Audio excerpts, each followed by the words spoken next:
talking Prisoners of the Ghostland, directed by legendary Japanese director Sion Sono, and this one stars Nicolas Cage and Sophia Boutella along with Bill Moseley. Now, Nicolas Cage has been making some interesting choices. He seems to kind of prefer to kind of star in somewhat kind of off-the-wall properties, and this one is no exception. What's the story? Now, it appears to be a kind of somewhat post-apocalyptic setting here, and it looks like we're in some type of Japanese kind of settlement that's kind of has a mix between a samurai motif but also elements of kind of the Old West. And Nicolas Cage's character is kind of a bank robber that ultimately a job goes wrong and he is kind of imprisoned, and he is released by the kind of the governor of this kind of samurai town, so to speak, on condition that he finds his kind of adopted daughter, played by Sophia Boutella, and he's kind of wired up with this suit that would be like Suicide Squad, where it'll explode if he kind of does certain things, and he gets sent off to try and find Sophia Boutella's character, and he goes to Ghostland, which is kind of more a kind of traditional style, kind of post-apocalyptic style town full of eccentric characters and craziness ensues. So, what can I say that works in this movie? I think obviously this one is like a piece of art, almost like a piece of modern art where you are kind of splashing, you know, colours against a kind of a palette and then saying, that's your art. That's what it kind of reminds me of. So some people will go, I like the texture of that, or look at what see what they're trying to say there, and go, oh, yeah, I'll pay, you know, I'll pay $1 million for this kind of piece of art. So there will be some people that will enjoy the massive creativity that I think they're trying to kind of put on screen here, and enjoy this for the kind of the wacky, kind of off-the-wall movie as it is. I know Sion Sono has quite a kind of cult following, as has Nicolas Cage, and he, as I say, he loves making these odd films. This one does remind me of, in a way, of Willy's Wonderland, which is kind of almost like an experimental film where he doesn't speak. This one is just a kind of completely off-the-wall, bizarre plot. What can I say that legitimately I liked? It is visually very interesting in a lot of ways, because it's such a kind of bizarre film with so many kind of weird mishmashes and surreal imagery kind of going on. You can't help but kind of look around and kind of even in the kind of the backdrops and see all this kind of weird sort of stuff that's kind of going on, and it's shot incredibly well as well. Now there's not particularly heavy on action, to be brutally honest, but there are a few kind of sequences as well, martial arts kind of style fights, which I did find you know, particularly kind of good here. And then Nicolas Cage, you know, he makes a somewhat kind of sympathetic character here, a guy who's trying to kind of redeem himself from you know, an event that kind of we see kind of happen in kind of through the kind of the movie, in kind of flashbacks and stuff. I always like Cage. I always think, even in the kind of like the kind of the lower budget movies he's in, he still sort of, I feel, commits to the role, unlike kind of, you know, actors like kind of Bruce Willis or Travolta, who are just going to turn up and do these kind of low budget films and never really, it's just a paycheck gig. But even in these, I always feel that Cage at least is kind of committed to this role. And the movie, you know, it does have a sense of scale. It's, you know, it's kind of, you know, we do see kind of quite a lot of weird kind of set design and location shooting and lots of kind of like extras to kind of fill out the cast. And it's, like I said, it's an interesting movie kind of mixing various kind of cultures, samurai, western, along with kind of like the post-apocalyptic kind of setting as well. It makes this movie very kind of visually interesting.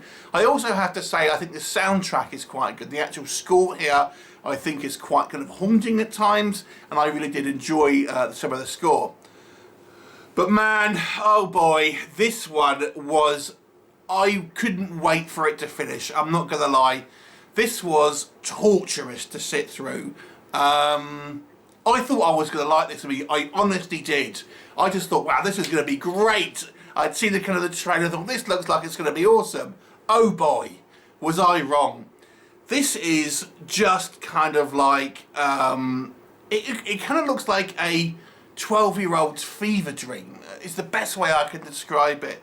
It's so kind of like off kilter and off the wall. You simply can't buy into the characters or the premise, because everyone here is so sort of like over stylized and kind of so far removed from any type of kind of reality.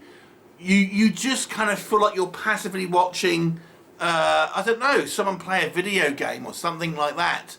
You just can't get invested, or at least I couldn't get invested in Nicolas Cage's character, even though I'm actually quite a fan of Cage, and I didn't mind some of the aspects of his, let's say, his redemptive arc here, but nonetheless, it was just like, it just seems, no one here seems like a genuine kind of person.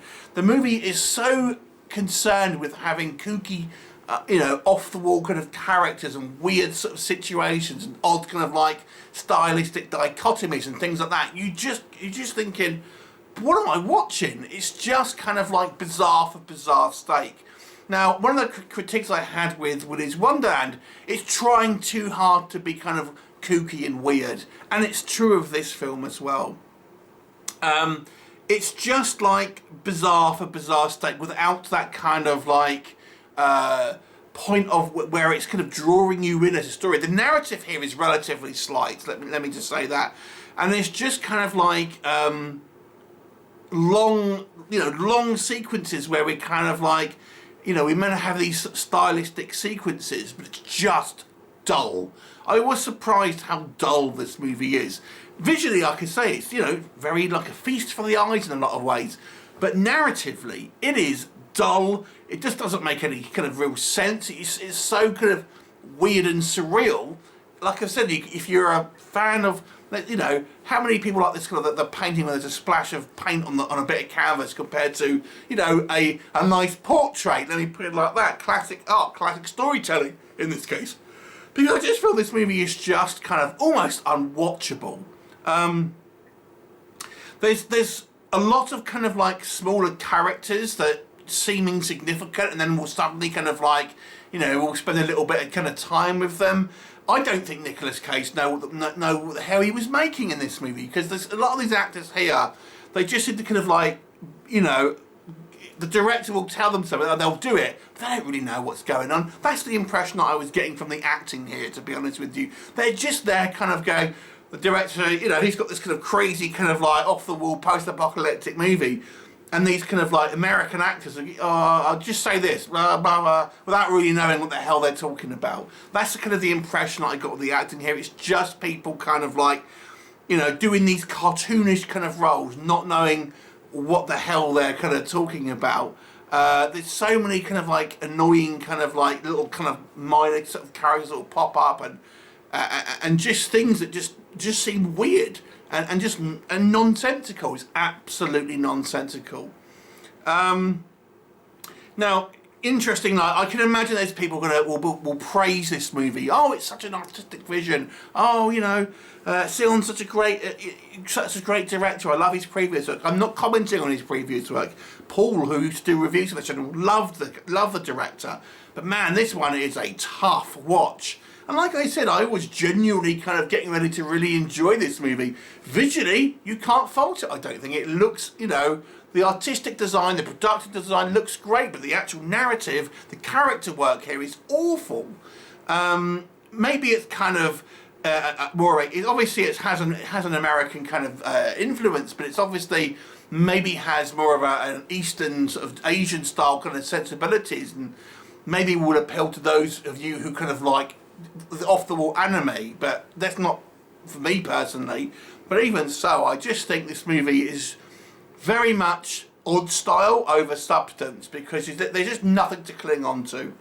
And that's kind of, to be honest with you, that overrides any other criticisms I might have, moaning about kind of small stuff. It's just an unwatchable mess of a film. If you want a good narrative, if you want a good storytelling, it's just not here. If you want to look at some stuff which is cool, this is your movie. But other than that, it's a 4 out of 10 for me, and I feel like I am being generous with that movie. I prefer Asylum movies to this one. That's how uninterested I was in this film. I preferred bloody Megalodon Rising had a more of an interesting plot than this one.